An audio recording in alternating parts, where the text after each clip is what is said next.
రేవంత్ రెడ్డి నేతృత్వంలోని తెలంగాణ ప్రభుత్వం గ్యారంటీలను ఒక్కొక్కటిగా అమలు చేస్తూ వస్తుంది.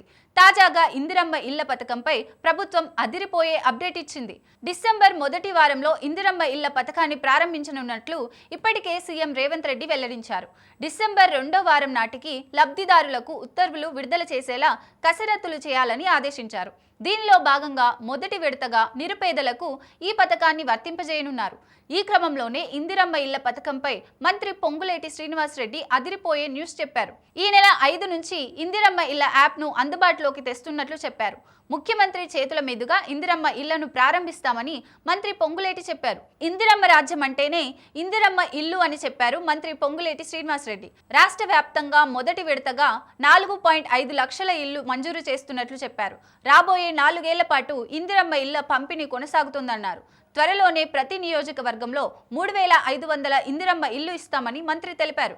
వీటి కోసం ఇప్పటికే 3,000 కోట్లను కేటాయించామని, గ్రామాల్లో ఇందిరమ్మ కమిటీలను నియమించనున్నట్లు తెలిపారు. ఇక సంక్రాంతి తర్వాత రైతు భరోసా ఇస్తామన్నారు రెవెన్యూ శాఖ మంత్రి పొంగులేటి శ్రీనివాసరెడ్డి.